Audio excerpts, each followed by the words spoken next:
We spent 3 months and over 1,000 hours carving a 4-foot great white shark out of a giant mystery log, only to cut it into pieces and engineer it to swim. Oh, and you're going to want to stick around to the end because we have a shocking surprise for you.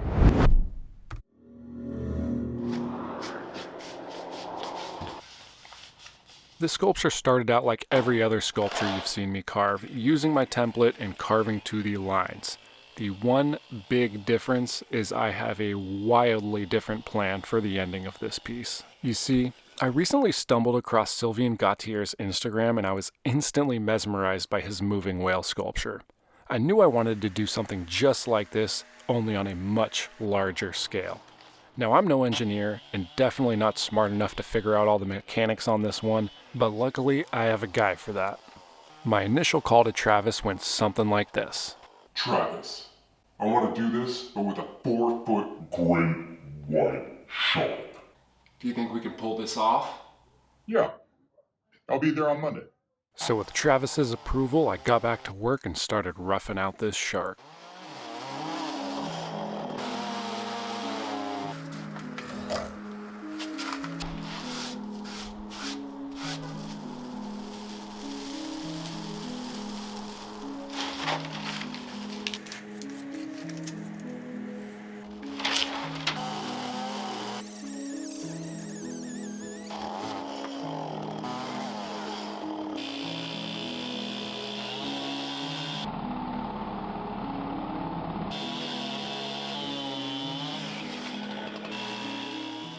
Before we get further into carving, I want to tell you guys about how I found this log because this was actually not my initial idea. I originally wanted to use these 2 walnut slabs, basically cut them down to size and then glue them up for the width of the shark. Something else pretty cool and random is that these slabs were actually right next to the old growth redwood burl that I carved the T-Rex from last year. So after putting those 2 slabs in the truck, Joey, who I get most of my wood for these sculptures, decides to show me his back lot, which I've never seen before, and it's an absolute gold mine. It's got all different kinds of burls, old woodworking machinery, and luckily Alex was here to identify species of wood for me. Redwood, about 1,200 years old. Oh boy! And then the search was on, and I wasn't necessarily searching for anything specific because I already had those slabs that I was going to use for the shark. I was just kind of seeing what he had on the lot. And then on the very far side of the lot, I spot this log. It's got the length, the width and height that I need. And on first glance, this thing was in rough shape. I mean, there were bug holes everywhere. Who knows how wet it is inside. The only thing I knew is it roughly fit the dimensions of the shark, so I could potentially carve this in one piece, and man, am I glad that we got that log. Joey hooked it up, gave us a deal on this mystery log. Turns out this is Bespoke walnut, a very special piece of wood.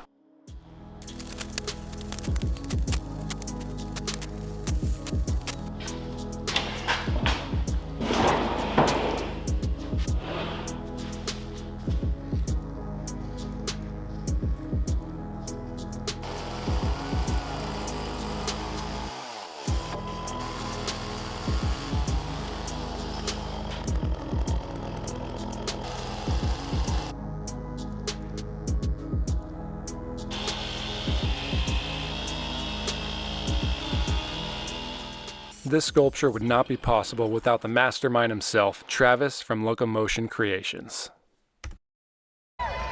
Travis is an engineer who specializes in kinetic art. He creates amazing one-of-a-kind sculptures that not only captivates your eyes, but your mind as well, because you want to figure out how these things actually work. I mean, check this out. This is absolutely amazing. His work is way too complicated for me to explain or even fathom, so let's bring on the man himself. Travis, take it away. To start a project like this, I normally like to flesh out some of my first ideas on paper before I move to the computer to design. Once I'm in my CAD software, I can quickly design and dimension these parts in order to create a prototype for the mechanism. Then, by using my 3D printers, I'm able to design a part and actually hold it in my hand in just a matter of hours. Even though I mostly design on the computer, I feel like I can't really understand my ideas until I have them physically sitting in front of me. So now that I've got this small-scale model built, I'm starting to have a much clearer idea of what needs to happen for the design of this project.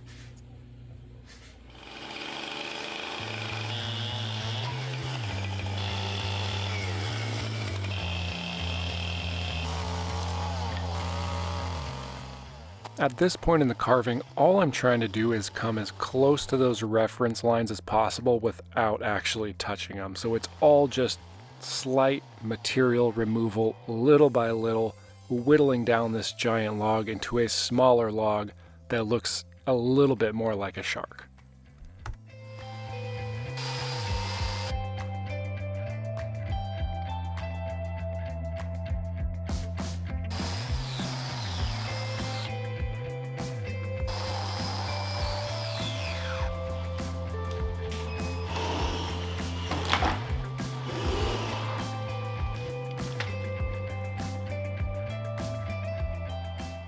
If you haven't noticed, the shark is missing both side fins, and this is because the log did not have the width for these side fins, but don't worry, I have plenty of good scrap pieces to where I will glue on those side fins after the fact, and hopefully they seamlessly integrate with this log.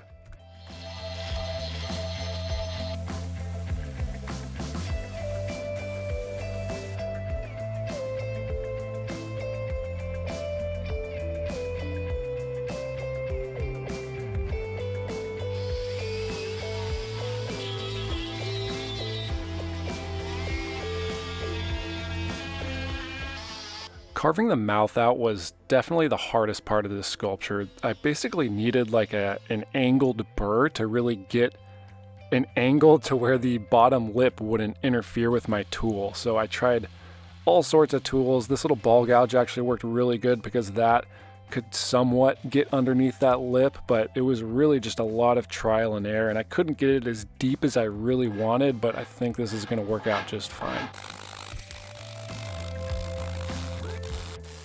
And just like that, the shark form is somewhat roughed out, but let's hop on over to Travis and see what he's up to.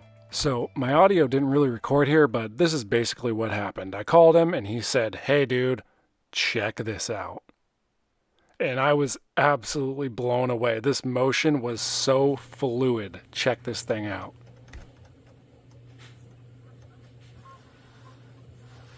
After showing Blake the prototype, we discussed the changes that we needed to make for the full-size mechanism in order to accommodate the shark. He told me that the current shark sculpture was about 4 feet long and weighed nearly 40 pounds. Given that information, I then spent the next month taking the design through several more iterations until I finally had my completed parts ready for assembly. Alright, it's about that time. I need to start thinking about these side fins, so the first thing I'm going to do is go over to my scrap pile and find a piece of wood that will work for both fins.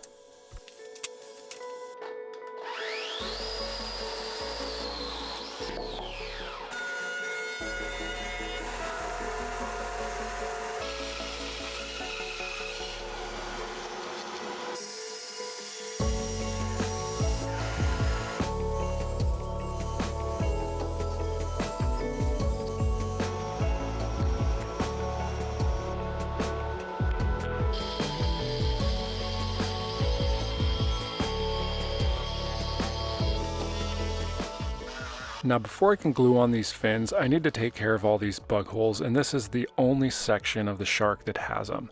Once I carved under about an inch of the outside layer of the log, all the bug holes disappeared. This is just the only spot that I wasn't able to carve deeper, but I think I have a good solution for this.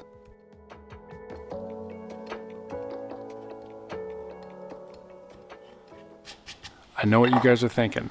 That is one cool looking knife. This is actually from Bespoke Post. Bespoke Post is a monthly membership club delivering you awesome boxes of top shelf goods from under the radar brands. It's free to join and you can skip a month or cancel at any time. And every month they introduce their members to cool new products based on a preference quiz they fill out. I got this weekender bag, which is perfect for my next upcoming trip. 90% of the products come from small brands, many of which are based right here in the US. They now offer a new membership program where you can get really good deals all year round. I'm talking like 30% off or more sometimes, and it's totally free to join. Preview your member shipment before it's even sent. You'll get a customized selection of products picked for you, and before it's shipped, you can preview what's inside. Decide if you 1, want to keep it, 2, swap out products, or 3, skip the month entirely for no charge. You only pay for what you want. To get a free gift with your very first membership purchase, click the link in the description and enter the code BMGIFT at checkout or go to bespokepost.com/BMGIFT. Thanks, Bespoke Post. Now let's get back to this sculpture. So if you missed what I did there, I basically filled all of those bug holes with epoxy. I used hot glue as kind of a dam to hold in the epoxy, and it actually worked really good. There's only a couple of other little places, some knots in the wood, that I use a little CA glue to fill the holes. And speaking of CA glue, channel supporter Total Boat just released a new line of CA glue. I'll have a link for this with a discount in my description. Now, I don't know about you guys, but I actually love the way these little bug holes look. I think it looks natural to the shark. If you think of a great white shark, they've got battle scars all over their bodies. There's sometimes little fish swimming along them, so I actually think these kind of work, but interested to see what you guys think. Let me know.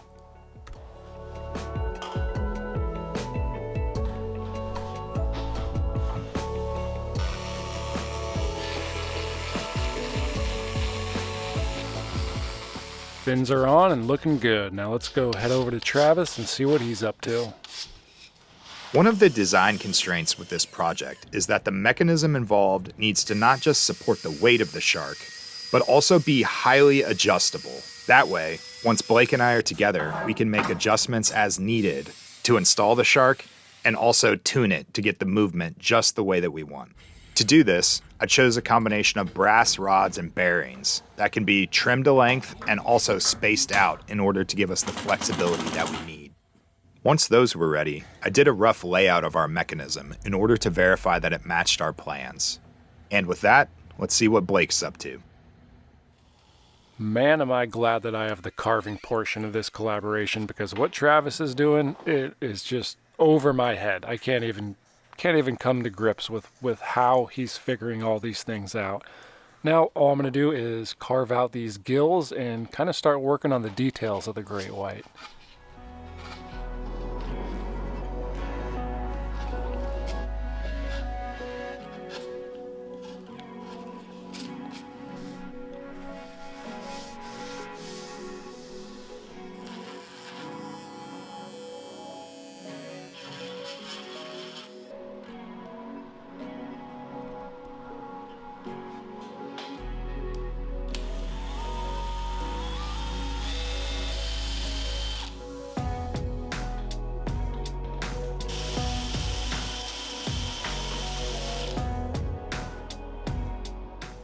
My buddy Jameson over at Riverbend Woodworks told me about these silicone molds that he uses for his fish carvings, and this is actually perfect for this great white shark. And if you don't know, sharks have very, very unique eyes. They are pitch black. The only thing about a shark, he's got lifeless eyes, black eyes, like a doll's eye.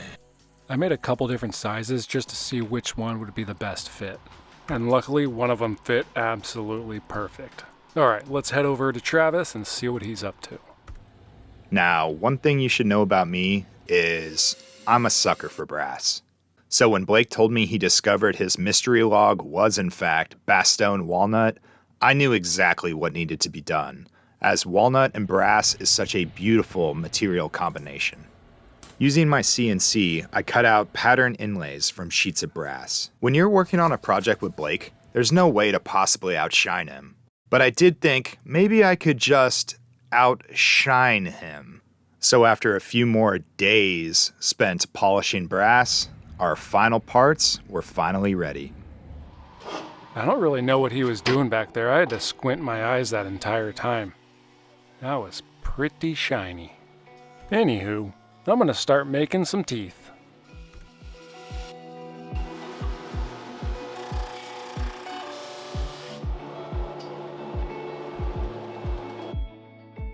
I'm not much of a computer guy, but I thought doing this would save me a ton of time, and I have this little laser and it's got a pretty user-friendly interface, and I basically just traced out a bunch of different shark teeth, popped them in this X-Tool laser, and it carved them out for me. It didn't save me from doing all of the work. There was still a ton of hand carving and sanding to do, but it really did help shape them out and save me some time that way.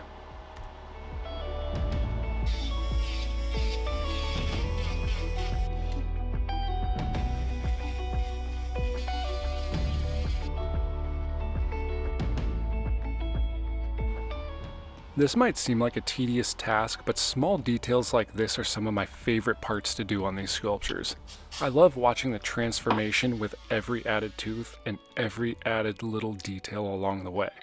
I also have to sit back and think, Travis actually spent months just prototyping and designing the shark to move. So if I think this is tedious, what he had to do, and what we don't have on film because you can't film his mind thinking, is way more tedious than this. I also strangely find cleaning up these teeth to be really soothing, which kind of makes sense, I guess. There's really two kinds of people in this world. The ones that enjoy watching pimples and abscess being popped, and then there's commoners like user GR9SB4WJ8G that leave comments like this with zero explanation. Which one are you? And just like that, the sculpture's pretty much complete. All we gotta do is sand it down and then, well, chop it into a bunch of pieces. Oh, that's gonna be crazy. Maybe we shouldn't chop it into pieces. Let's wait for Travis. All right, the time has finally come. I am headed to the airport to pick up Travis, and we are gonna make this thing swim. Then take a slight right turn Hey, to merge I'm onto doing CA-168 a video here, Siri. Let's go get him. Hey, you need a lift? So here's where we'll be working. And Oh my god. They Dude, are. that is so awesome. The first thing we needed to do was get perfectly straight reference lines using lasers on both sides of the shark. I feel like there's a good reference line somewhere in there, but I'm blanking on the movie. Maybe one of you guys know. These are the little brass bullets that are going inside the shark at exactly 12.5 degrees on the underside. It was great having Travis here because I no longer had to do measurements on the calculator. 0.8. What's 0.8? Between 3/4 and 7/8. Are we ready for this? Yeah, we're going. Should we do a moment of prayer? Nah. Each one of these holes took a very long time to drill because we had to make a new jig for every single hole. And once that was done, we could flip the shark over and draw some more reference lines. You know, I have one simple request, and that is to have sharks with frickin' laser beams attached to their heads. I knew there was a movie referencing that. Did any of you guys guess that? These little lasers were pretty cool just messing around with. When you have two different colored lasers on both sides, you could do some pretty cool stuff. All right, so here are all our cut lines. Are we really gonna cut this thing?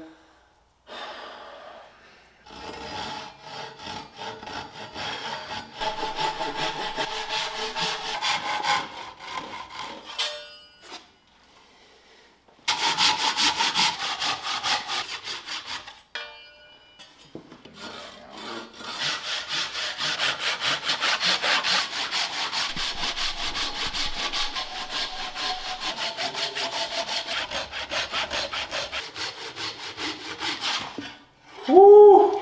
My god. Dun, dun, dun, dun, dun, dun, dun. Looks like you just have a huge shark nose. I really hope this ends up working out because I spent a long time carving this and now I have 5 pieces of a shark. Next up, we had to drill the spines in all these segments, and this again was pretty difficult because they were all at different angles because of the different angled cuts. Then I took each segment and carved a little bevel or rounded the sides in order to have space when the segments move next to each other. And then once that was done, it's time to assemble all the gears and rods to get this thing moving. I'm just blown away with Travis's design. It is so unbelievably smooth and fluid, just like swimming underwater. He also has all these fail-safes that if something goes wrong, it can be adjusted or manipulated. He even has backup parts of backup parts. I'm just thoroughly impressed with his work and so fortunate that he wanted to team up with me on this build. Here we got the shark spine, and we're about to run this through the shark, and this is going to give us the flexibility that we need. We spent the next couple days manipulating the springs to get the movement as fluid as possible. If you look closely, we actually added 2 more springs, so now we have 3 spines from segment to segment. Right there. There it is. That's so tiny, like, buckle right there. What do you think? watch. Yep, the spring's a little bit too long. All right, are we swimming? We're swimming. We're swimming. Oh yeah.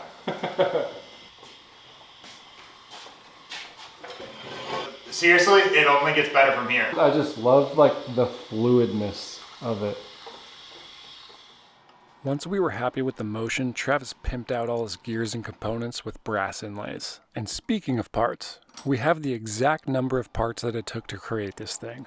Let's hear your best guesses, and I'll give you one hint. It's between 1 and 257,000 parts. As Travis was finishing up his brass plating, I made a 6.5 foot pedestal using some walnut.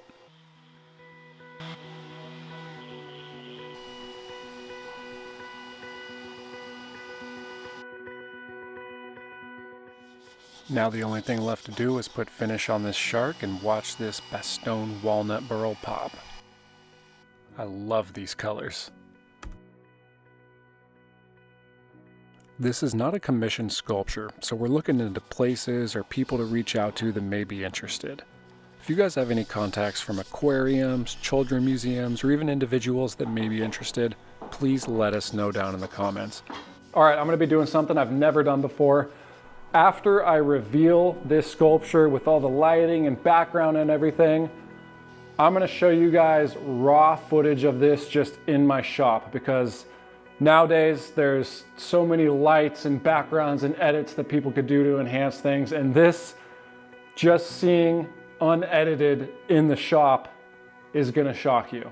So stick around to the end, I will show you that. Also, I just cannot thank Travis enough for his hard work. He spent an insane amount of time working on this, and this was absolutely a dream collaboration for me. So after you watch this video, head over to Instagram and follow Locomotion Creations. All right, let's show you guys the pursuit.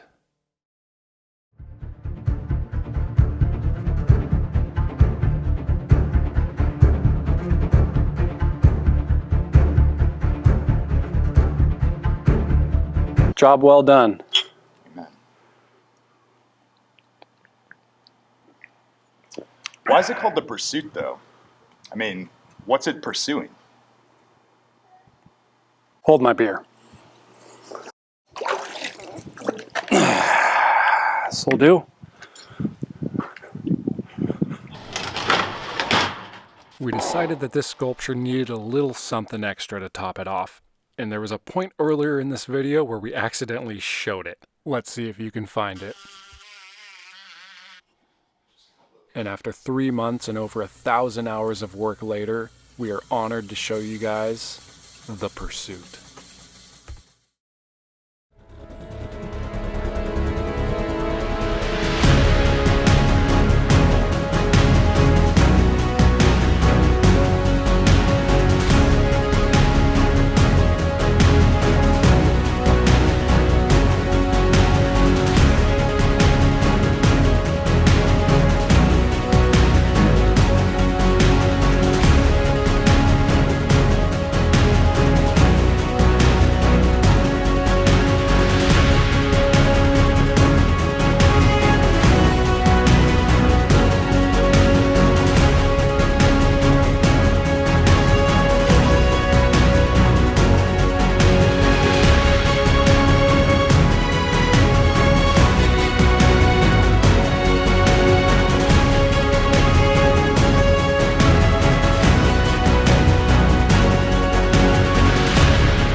Sharks with frickin' laser beams attached to their heads.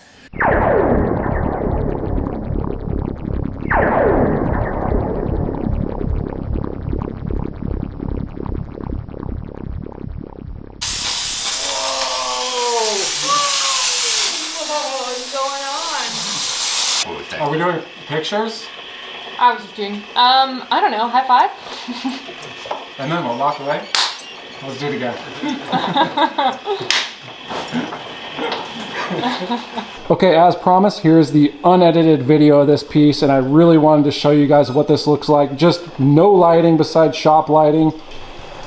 This is probably my favorite view of this shark. It's just, that motion is so smooth. It's almost like slow motion, but it's not.